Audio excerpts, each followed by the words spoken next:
Ready? Go. Hey, everyone. Thank you again for joining us for another episode of the Liverpool Connection podcast, PubChat. We're at our favorite Irish pub, BD Riley's, here in Austin, Texas. And I brought some good friends back as we're going to play the Geordies on New Year's Day. Ishmael, Adam, they were here before last season. We previewed the match, and good to have you guys back. How are your holidays been? Yeah, really relaxed. Thanks very much. It's been a nice time off. Very nice and relaxing as well. Just dealing with the cedar fever, but all good. You know, we brought the heater out for the Geordie here that he was complaining about the cold. So, but you only have Geordie, so we're only gonna blame you half of it, right? Yeah. I know I've been distorted by the Texan summer. I don't know what's cold or hot anymore.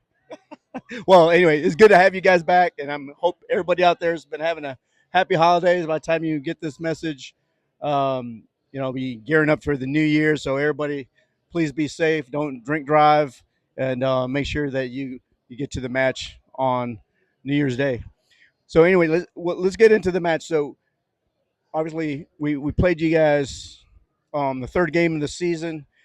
Expectations were pretty high for your squad. You know, being in the Champions League, um, Liverpool getting a whole brand new midfield. You know, no one really knew what to expect out of that game, and we go into that game there at Tyneside. You guys really battered us. I mean, you look at the stats now; they're way out there. But even before Van Dijk got his red card early on at the 28th minute, you guys were all over us. Gordon was causing problems there, where Isaac was causing problems, and we just couldn't get to grips with the pace and the counterattack that you guys were doing. And Gordon, what a great signing for you guys. You know, he really started the season in great form. I mean, the pace on that left hand side, he was just tearing up our, Trent, who was on that side, and it was just like, man, this may be 5-0 at this point. Yeah. And it really could have been if the chances would have been taken by your side. But um, we like I said, we mentioned that Van Dijk got that red card early in the first half, and you could have scored some more goals even before he got sent off, and the chances weren't taken, and it was just more of the same in the second half. But I whenever I think about that game, I think about both coaches, the subs that they made, right? Eddie Howe taking off three players, Tonali, Isaac, and Gordon, all at the same time, and it just kind of ruined the flow of the game. You guys really weren't pushing forward after that, and then Klopp bringing in Darwin Nunez at the end, and obviously he scores those two late goals in the 80th minute and then injury time to steal the points. A lot of things have happened since then. I mean, it was a typical Liverpool Newcastle game, wasn't it? It was never going to go straight forward. I think that the advantage of having 11 men on the pitch at Liverpool is that you're going to play an attacking game. That's going to leave us spaces to attack, and that's what we were doing at the time. Problem is, you lose Van Dijk, you change your game a bit, you sit in a bit. I think we just assumed a second goal would come. Be kind of a bit complacent or too relaxed about it. And then I think Eddie Howe went safe and ventured, you know what, I'll settle for the win. We'll take the 1-0. And us fans were sitting there going, no, it's 1-0. You could just see it coming. You know, Liverpool were galvanised by that. They were gaining more and more momentum because one goal in it, they're still in the game. And then, I mean, yeah, the rest, as I say, is history. It's still too soon to talk about, I think. Well, Miguel Almiron takes that shot, and I believe the ball goes off the post. And he needed to score that goal to jumpstart his season. And he scores that goal, and Newcastle goes up 2-0. I think it's a different game. But Darwin Nunez has been sort of an Achilles heel for Newcastle.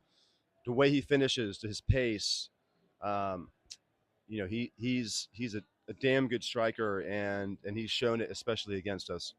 You know, I remember watching that game, and I think we watched it here. And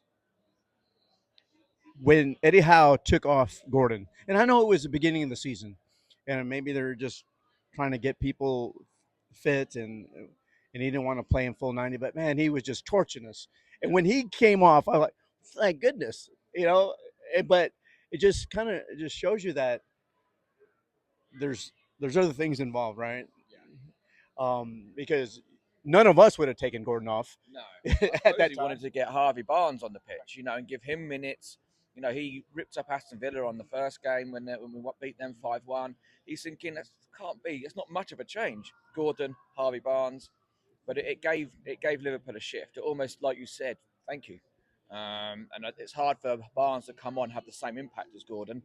And yeah, it just turned the tide completely. I wouldn't say it's a mistake from Eddie Howe. He's trying to make a safe, secure decision, but it definitely backfired. Well, you wonder if part of that was Eddie Howe knows what he wants.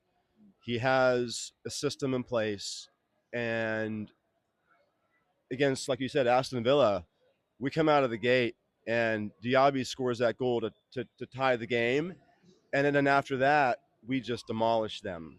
And so, as a fan, you say, you know what? I'm not going to question Eddie Howe's decision making. Harvey Barnes, like you said, he comes in, he scores that goal, great decision maker, and so okay, Gordon, he's a young player, which people have to realize. What is he? 20, 21 years old. Okay, Eddie Howe says, all right, let's bring him out. Harvey Barnes, whoever he brings in, he's confident in the decisions he makes. And hindsight being 2020, maybe Gordon should have stayed in.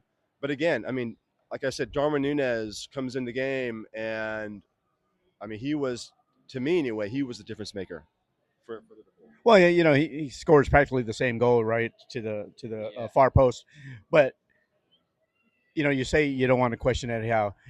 Jurgen Klopp has won everything, and we still question him. So, I mean, that's part of being a supporter, right? You want being a Monday morning quarterback, how they say in the United States, Right. or just being on your couch and you just want to say, "Man, what if?" It's always what ifs. But one thing that I think, from a Liverpool perspective, is that game really became indicative of the attitude that Liverpool has shown this season, because they've been behind almost every game, and they've won, I think, 19, 20 points from a losing position, by far and away the best in the league. So I think that game really started that, and it's continued on even this last game that they played, coming back from a 1-0 deficit.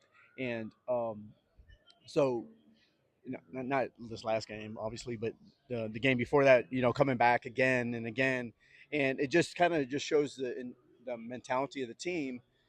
And so I don't know if they can continue to do that. That's kind of a risky way to continue your season, but so far it's worked. Liverpool, I think, like Man City as well, Liverpool are there to be attacked. There are holes.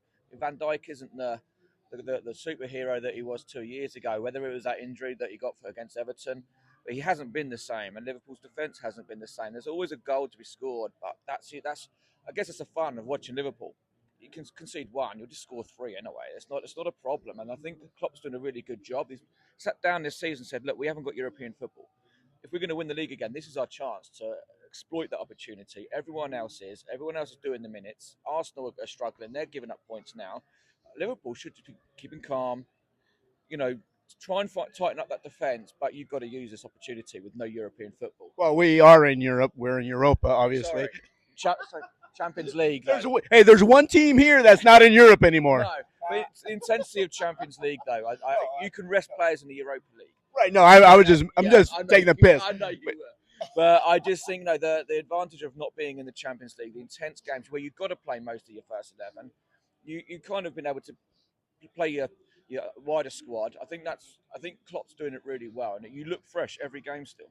Well, before you say, one of the things that Liverpool fans know, that midweek games, he's changed 8, 9, 10 players from the Wednesday, Sunday, and it's shown that the guys, most of them are really fresh. The minutes played, if you compare it to City and Arsenal main players, they're way behind in minutes played, our starters. And it may not show now, but come April, end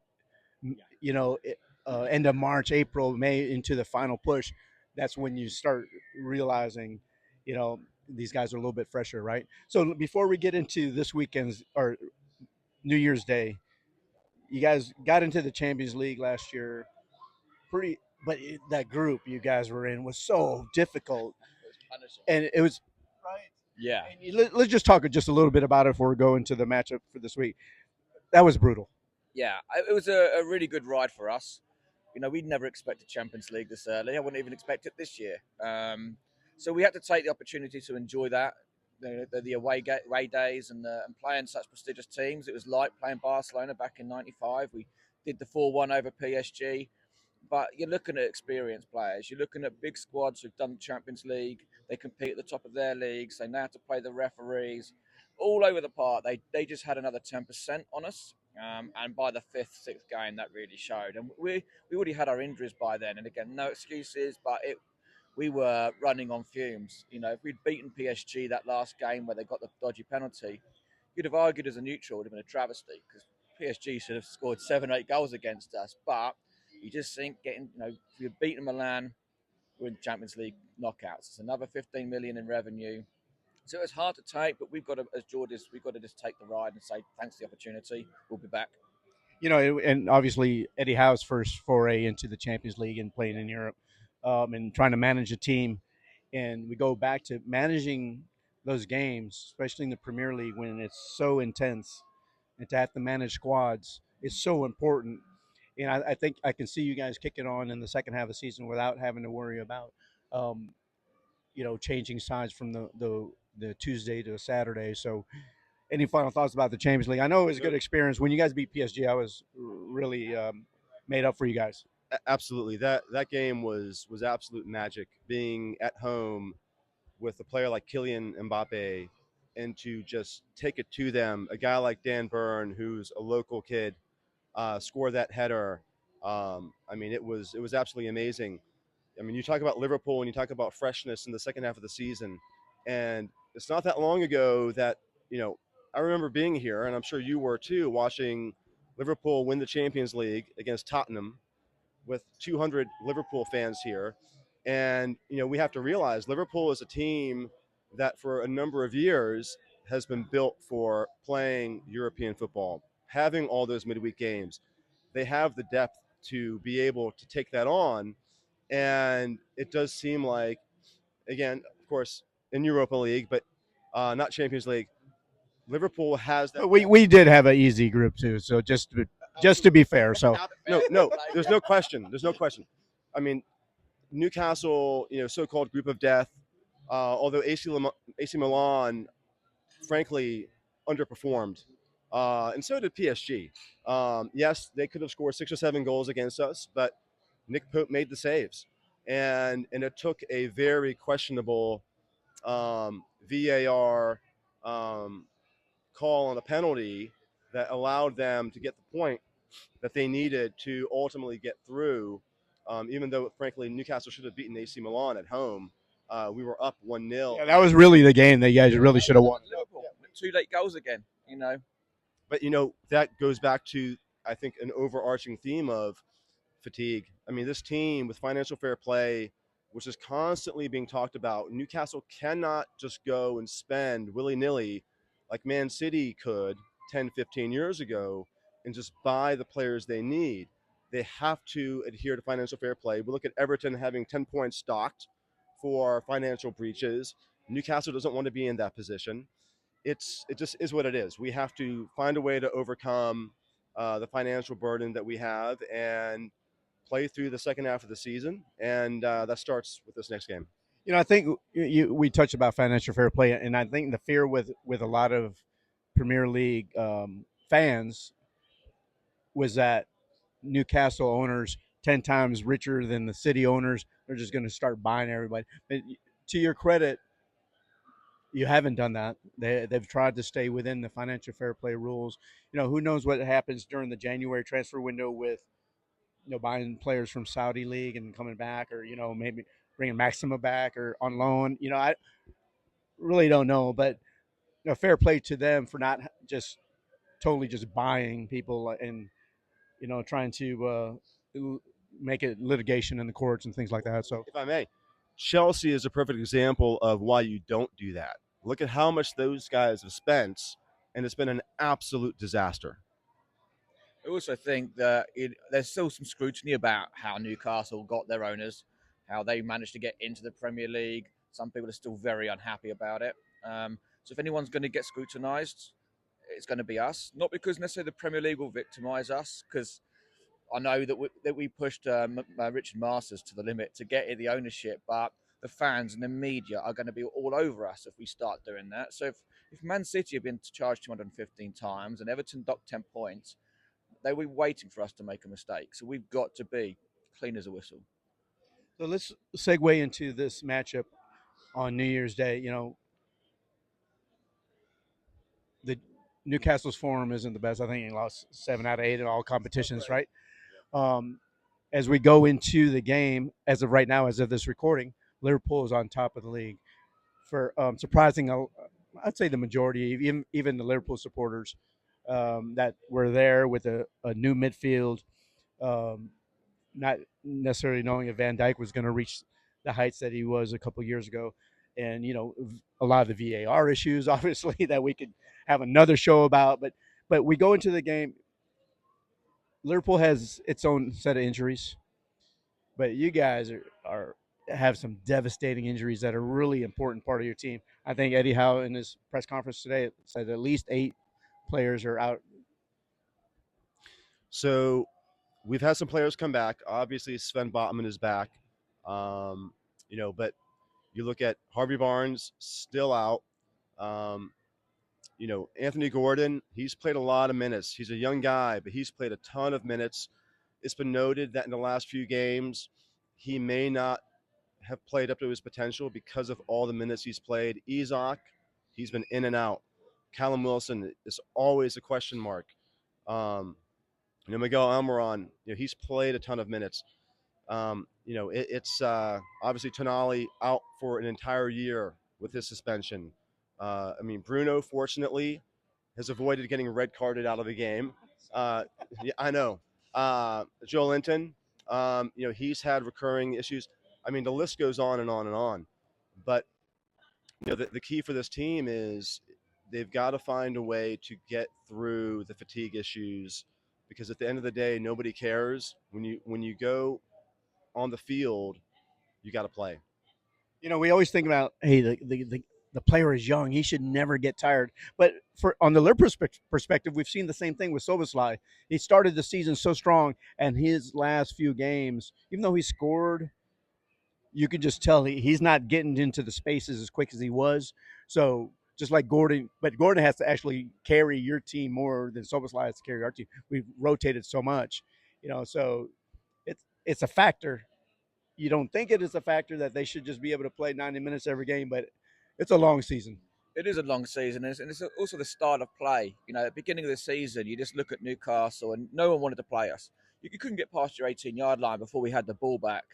But then the injuries were coming. I think Eddie's realised that style of play can't be sustained. And you even look, even Joe Willock, which Esmail didn't mention, there's other ones as well. The amount of pace we have in our team, and a lot of it's injured. So we're a slower team. We're having to defend deeper, we're having to change our style of play, and teams are getting confidence from that. The Luton and Nottingham Forest. You sort of look at our lineups. The lineups still aren't that bad though. We might not have a bench to supplement that, but the lineups aren't that bad. I think now we're so knackered. We've lost some games. I think there's a massive confidence issue now, and then coming up against Liverpool, who I'm just not looking forward to this game at all. But you've got pace, dynamism, enthusiasm, energy. You're top of the league. You're pretty much going to win the League Cup. That's yours to lose now. So you're going to come in brimming, and I think we're going to have to really sit back, do something we haven't done for nearly 2 years, is sit back and defend and try and counter you. Well, it's been a few years since you beaten Liverpool. It's been since 2004 since you've beaten Liverpool at Anfield. So long time ago, right? And for on the Liverpool's perspective, this is the last game before Mohamed Salah and Endo. They go off to their respective cups. Endo was one of those guys that a lot of people didn't like the fact that we bought him. It was a panic buy. They wanted Leva and Concedo, and when we didn't get him, but Endo has started last 6 games in all competitions, maybe 7, and so he'll play again and before he has to leave for the Asia Cup. But when it comes to this game, is Newcastle a team that can sit back and just play on the counter? Well, one thing that I saw today was that this season, Newcastle has given up the highest percentage of counterattacking goal attempts than any other team in the Premier League.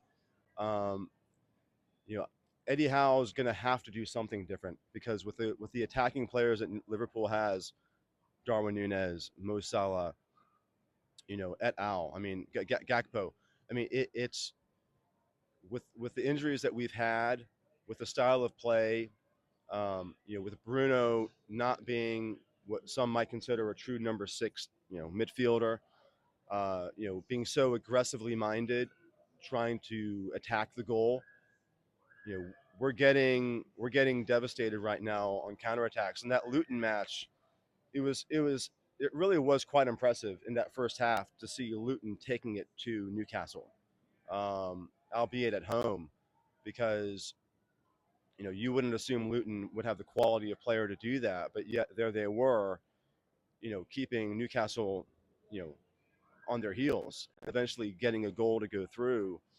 I mean, Liverpool has all the weapons in the world to absolutely, um, take advantage of that. So, I agree with Adam. I mean, it's whether Eddie Howe likes it or not, he's going to have to do something different to try and protect the goal more.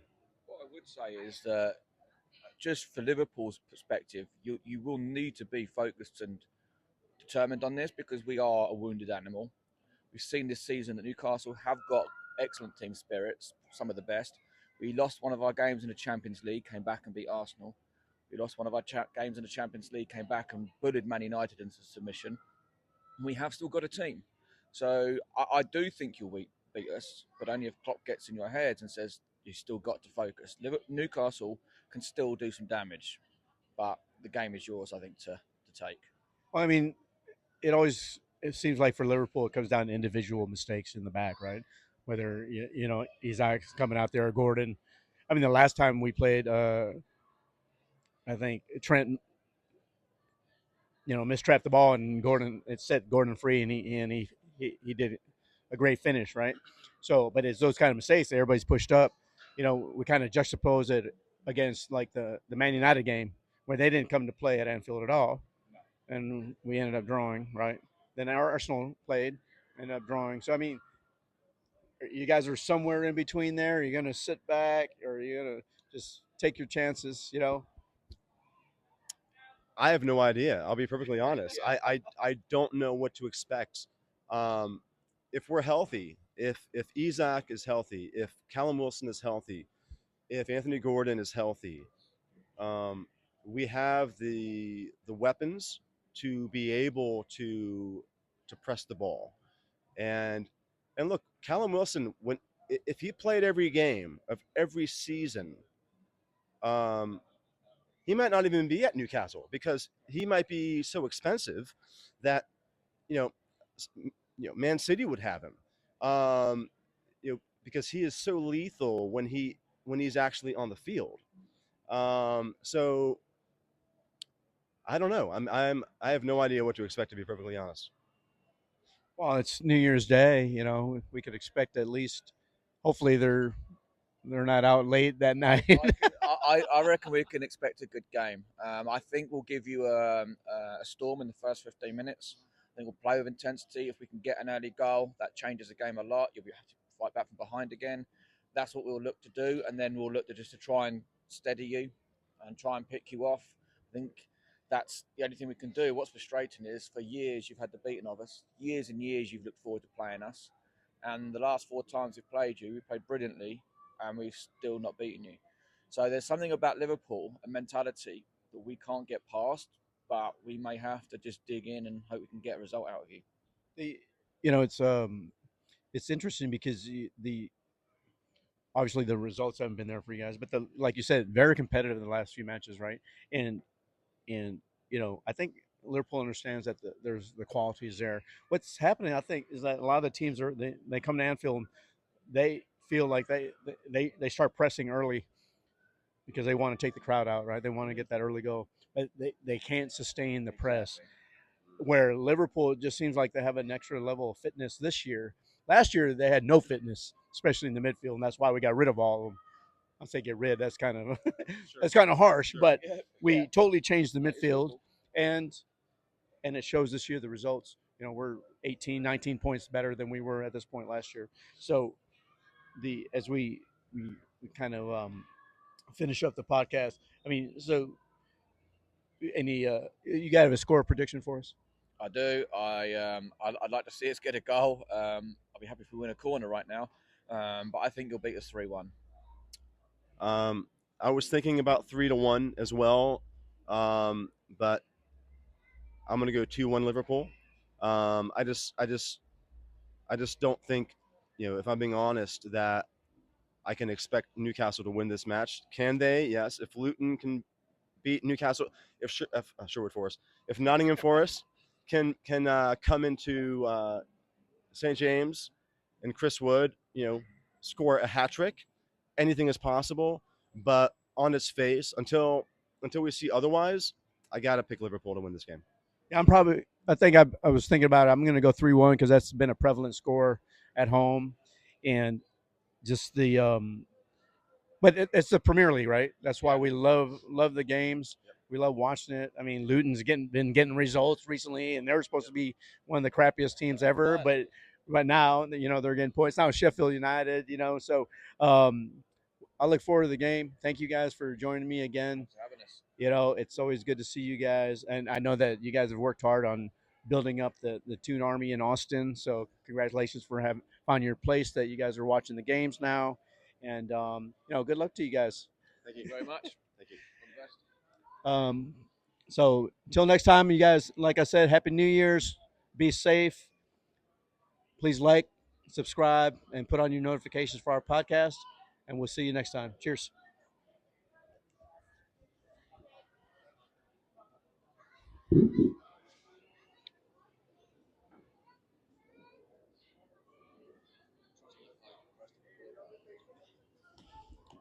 That would be something, wouldn't it? No,